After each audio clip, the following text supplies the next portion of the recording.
کہ اینٹ کا جواب پتھر سے دیا جائے گا، اسلامی اصول کے خلاف ہے، اسلامی اصول کے خلاف ہے، اس لیے کہ عدل سے باہر کی چیز ہے۔ اسلام نے تو کہا تھا کہ ہاتھ کے بدلے ہاتھ، آنکھ کے بدلے آنکھ۔ اسلام نے تو کہا تھا کہ جس درجے میں تم کو تکلیف پہنچی ہے اس درجے میں تم بدلہ لے سکتے ہو، لیکن اگر معاف کر دو گے تو یہ تمہارے لیے بہتر ہے۔ اللہ معاف کرنے کو پسند کرتا ہے۔ اب اگر کوئی انسان اینٹ کے جواب پتھر سے کی بات کرے تو اللہ تبارک و تعالیٰ کے بتائے ہوئے اصول کے خلاف یہ ہوگا۔ اعوذ باللہ من الشیطان الرجیم، بسم اللہ الرحمن الرحیم۔ واتقوا فتنة لا تصيبن الذين ظلموا منكم خاصة واعلموا ان اللہ شدید العقاب۔ صدق اللہ العظیم۔ اسٹیج پر تشریف فرما انتہائی معزز و محترم علماء، حفاظ و قراء کرام، بڑی عقیدت و محبت کے ساتھ یہاں پر جمع سامعین حضرات اور پردے میں بیٹھی ہوئی اسلامی رشتے کی مائیں اور بہنیں، سب سے پہلے میں باشندگان ٹٹاڑی کو مبارکباد پیش کرنا چاہتا ہوں،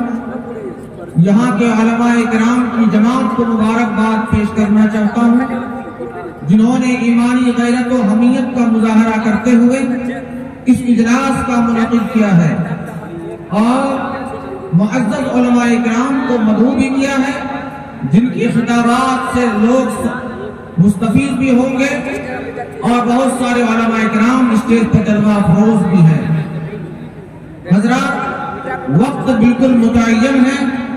اور نقیب اجلاس مفتی فخر الدین صاحب نے آپ حضرات کے سامنے بات عرض بھی کی ہے کہ وقت کی پابندی کے ساتھ باتیں رکھی جائیں، تفصیل میں نہ جاتے ہوئے، تمہید میں نہ جاتے ہوئے آپ حضرات کے سامنے ترتیب وار دو چار باتیں عرض کرنی ہے۔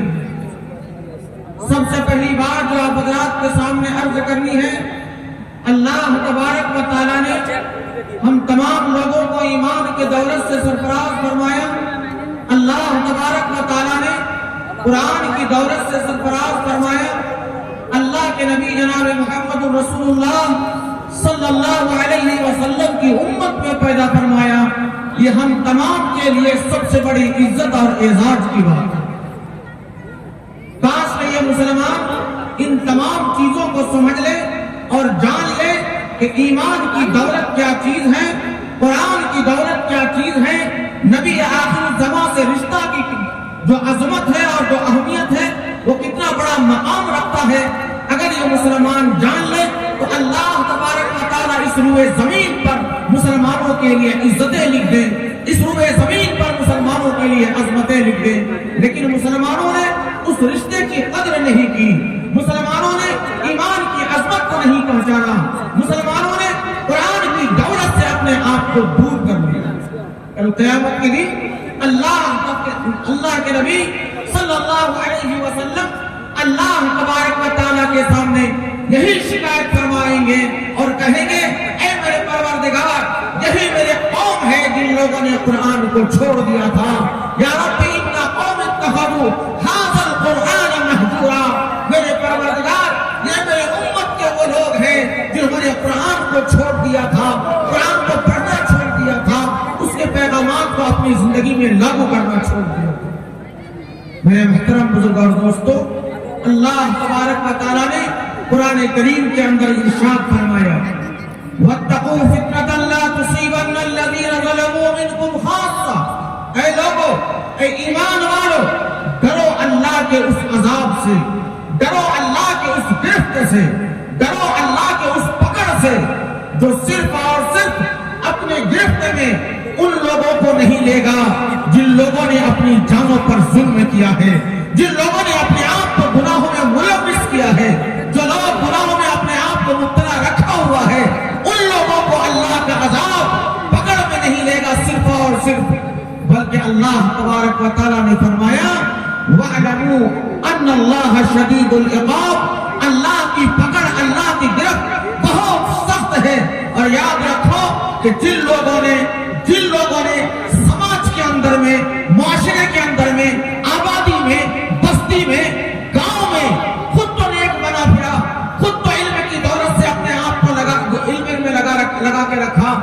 لیکن اور جو لوگ گناہوں میں ملوث رہے، طرح طرح کے گناہوں میں ملوث رہے، لیکن جن لوگوں نے ان لوگوں کو نیک کے راستے پر لگانے کی کوشش نہیں کیا اور اپنی نیکی پر لگے رہے، اللہ تبارک و تعالیٰ نے فرمایا کہ صرف گناہگاروں کو اللہ کا عذاب نہیں پکڑے گا، بلکہ ان لوگوں کو بھی اللہ کا عذاب اپنے گرفت میں لے لے گا جن لوگوں نے سماج کے اندر میں اصلاح کا کام نہیں کیا، سماج سدھار کا کام نہیں کیا۔ یہ اصلاح معاشرہ کا پروگرام ہے، ہر ایک آدمی کی یہ ذمہ داری بنتی ہے کہ اصلاح کی فکر لے اور سماج کے اندر میں اصلاح لانے کی کوشش کرے۔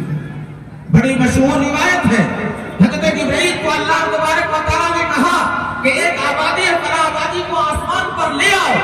اور آسمان پر لانے کے بعد زمین پر پٹک دو۔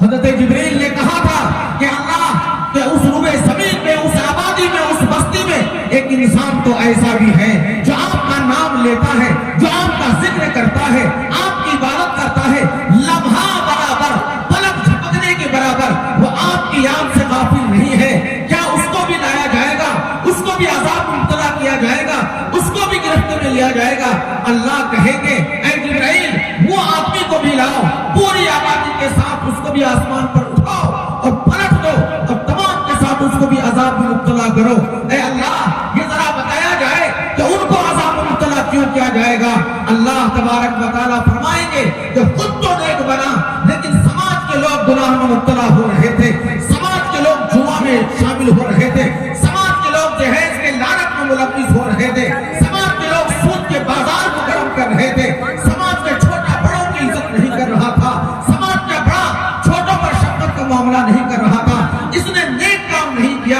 اپنی فکر کی، سماج کی فکر نہیں کیا، امت کی فکر نہیں کیا، لہذا اس کو بھی اسی عذاب میں مبتلا کیا جائے گا۔ اور اللہ تبارک و تعالیٰ نے جبرائیل کو کہا کہ پوری آبادی کے ساتھ اس کو بھی لے آؤ اور اس کو عذاب میں مبتلا کرو۔ میرے محترم بزرگ اور دوستو، اللہ تبارک و تعالیٰ نے جو شریعت ہمیں دی ہے، جو قانون ہمیں دیا ہے، یہ کہتا ہے اللہ تبارک و تعالیٰ کہ مسلمانوں خود بھی نیک بنو، دوسروں کو بھی نیک بنانے کی فکر کرو، خاندان کو بھی نیک بنانے کی فکر کرو، اہل و عیال کو بھی نیک بنانے کی فکر کرو۔ او انفسکم واہلیکم نارا، اے لوگو خود بھی جہنم کی آگ سے بچو اور اپنے خاندان والوں کو، اہل و عیال کو بھی جہنم کی آگ سے بچانے کی کوشش کرو اور اس کی اصلاح کرنے کی کوشش کرو۔ اصلاح معاشرہ کا پروگرام ہے۔ دو تین باتیں اس تمہید کے بعد پرانی آیات کی ضمن میں جو تمہید آئی ہے اس کو سامنے رکھتے ہوئے دو تین باتیں آپ حضرات کے سامنے میں عرض کرنا چاہتا ہوں۔ میرے محترم بزرگوں اور دوستو، روایتوں میں ایک بڑا مشہور واقعہ ہے جن کا نام ہے سعد اسود۔ ایک صحابی ہے، رنگ کے اعتبار سے کالے، شکل و صورت کے اعتبار سے ٹھیک ٹھاک نہیں ہے، ایمان کا مضبوط، جہاں بھی رشتہ ڈالے لیکن شکل و صورت کے اعتبار سے ان کا رشتہ ٹھکرا دیا جائے۔ اللہ کے نبی کے یہاں آئے، یا رسول اللہ کیا میں اپنی بدصورتی کی وجہ سے جنت میں نہیں جاؤں گا؟ اللہ کے نبی نے فرمایا کہ جس نے ایمان لے آیا، کلمہ کو پڑھ لیا، وہ جنت میں ایک دن ضرور جائے گا۔ اللہ کے نبی نے پوچھا کہ تم یہ سوال کیوں کر رہے ہو اسود؟ کہا کہ بہت سارے لوگوں کے یہاں، بہت ساری لڑکیوں کے یہاں میں نے پیغام نکاح بھیجا، لیکن کسی نے بھی میرے رشتے کو قبول نہیں کیا، اس لیے کہ میں دیکھنے سننے میں ٹھیک نہیں ہوں، میری شکل ٹھیک نہیں ہے، میری صورت ٹھیک نہیں ہے۔ اللہ کے نبی نے فرمایا کہ مدینہ میں جو بنو ثقیف ہے، اس کی سردار جو اس کے سردار ہیں، اس کی بیٹی حسن و جمال میں بھی معروف ہے، دیانتداری میں بھی معروف ہے، دینی مزاج بھی رکھتی ہے، میں تمہارا رشتہ اس کے ساتھ کرنا چاہتا ہوں، تم جاؤ اور اس کے باپ سے کہو۔ یہ صحابی گئے، کنڈی کھٹکھٹائی، بنو ثقیف کا سردار نکلا اور کہا کس ارادے سے آنا ہوا ہے؟ کہا انا رسول اللہ، میں رسول اللہ کا بھیجا ہوا قاصد ہوں، رسول اللہ نے بھیجا ہے اور یہ کہا ہے کہ میری شادی آپ کی لڑکی سے کر دیا جائے۔ انکار کر دیا۔ لڑکی نے ان تمام باتوں کو سن لیا کہ اللہ کے پیغمبر نے میرے لیے رشتہ بھیجا